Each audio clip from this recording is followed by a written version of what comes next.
Merry Christmas and welcome back to All About English. I'm Dennis Wilborn, and this is, once again, Read All About It. This is chapter 4 of Charles Dickens's Christmas Carol.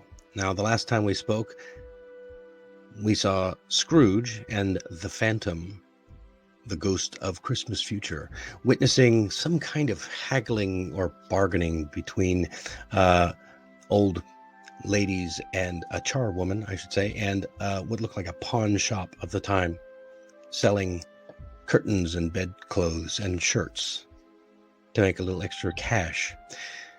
In this episode, we'll find out just where else the spirit is taking Scrooge. And let's just get together, grab your hot cocoa, and join me as we continue A Christmas Carol, the last of the spirits. Let's see what it's all about. The Last of the Spirits, Part 3. Let's jump in with the vocabulary. Here's one that I didn't expect you would find. Tenderness. Tenderness. A noun.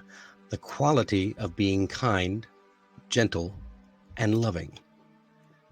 She treats all of her pets with such tenderness. Yeah, just imagine a mother and her child. Anytime someone is being gentle and kind. Tenderness. The next word, threshold. The limit or level at which something happens. A noun. The limit or level at which something happens. The first visitor of the house will reflect on how the year will be. So not just anyone can step over our threshold. Yeah, a threshold was actually a place that held thresh. It held things from being blown out of the door and things coming in. So it was called the threshold. Here's a sentence that usually uses the limit or level at which something happens. So Hillary Clinton dropped below the threshold of 270 electoral votes. Electoral college votes needed to win the presidency. Yeah, that was 2016, the year that Donald Trump won. If your income rises above a certain threshold, your tax rate also rises. Yeah, depending on what country you live in and what tax structure you live in, that's the truth. All right, next one up is another noun, hob. Hob is something you don't hear too much. The top part of a cooker where food is cooked in pans. These days, most people call that the range or the cooktop. It's the area where you put food in the pan and cook it on the top. Not to be confused with the oven part of the cooker. You will need a good non-stick pan if you are planning to cook eggs on the hob. Yeah, I'm not sure if that's still common in the UK, but in the US, I've never heard anyone use that word. Industry. Industry. In this case, the quality of working hard. Their boss was impressed with their industry, so he decided to give them raises. So yeah, we often hear the word industry used in reference to a type of business where people build things or make things or create things. In this case, we're talking about the quality of working hard. You know, show your boss your industry, and you might just get a raise. All right, this one is pretty dark. Let's go. A Christmas Carol, Chapter 4, The Last of the Spirits. The scene had changed, and now he almost touched an uncurtained bed, and on it, unwatched, uncared for, was the body of this unknown man. Spirit, let me see some tenderness connected with a death, or this dark chamber, spirit, will be forever present to me. The ghost took him to poor Bob Cratchit's house and found the mother and the children seated round the fire. Quiet, very quiet. The noisy little Cratchits were as still as statues in one corner and sat looking up at Peter. who had a book before him. The mother and her daughters were engaged in needlework. And he took a child and set him in the midst of them. Where had Scrooge heard those words? He had not dreamed them. The boy must have read them out as he and the spirit crossed the threshold. Why did he not go on? The mother laid her work upon the table and put her hand up to her face. "The color hurts my eyes," she said. "The color? Ah, poor Tiny Tim. They're better now. Again, it makes them weak by candlelight, and I wouldn't show weak eyes to your father when he comes home. For the world, it must be near his time." "Past, rather," Peter answered, shutting his book. "But I think he has walked a little slower than he used to. These few last evenings, Mother.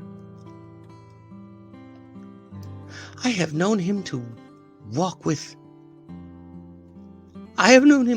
Tiny Tim upon his shoulder, very fast indeed." "And so have I," cried Peter.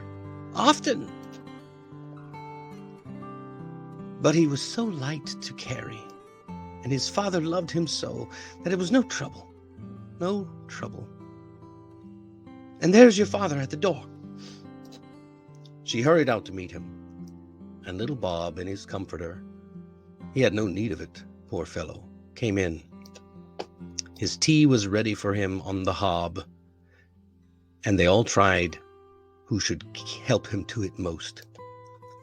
Then the two young Cratchits got upon his knees and laid each child a little cheek against his face, as if they said, "Don't mind it, Father.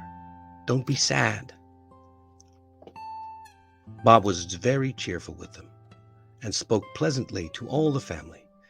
He looked at the work upon the table and praised the industry and speed of Mrs. Cratchit and the girls. They would be done long before Sunday, he said. So what was Peter doing? I mean, we know he was reading a book at the beginning as Scrooge and the spirit entered the threshold, crossed the threshold.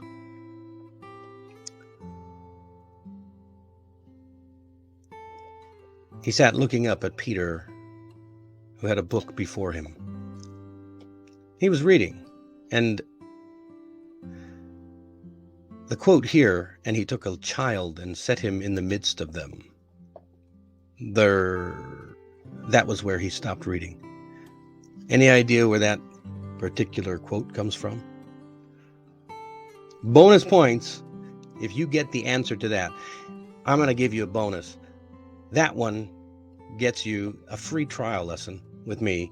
And if you're already one of my students, well, we'll talk about it. All right. And what were the women in the house doing? They were doing what women at the time used to do. They were engaged in needlework. Engaged means that they are doing something that they're actively engaged with. It's like I always tell you, when you are trying to learn vocabulary, you have to engage with the words and the vocabulary. So in this case, they are engaged in needlework. They were sewing pictures and designs in cloth. That's what they called being engaged in needlework, doing needlework. All right. And who came at the door of the Cratchit house?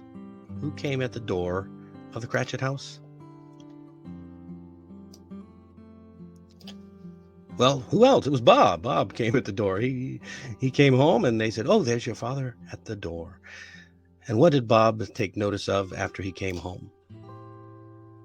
You remember? Yeah. It doesn't look like he noticed much of anything. But he looked at the work on the table and praised the industry and speed of Mrs. Cratchit and the girls, saying they would be done long before Sunday. What do you think they'll be done with before Sunday? All their needleworking. What are they needleworking? I'd love to hear your thoughts and your ideas. Remember, when you're not sure of something, if you don't know, you can send me a message, ask me a question, or just look it up.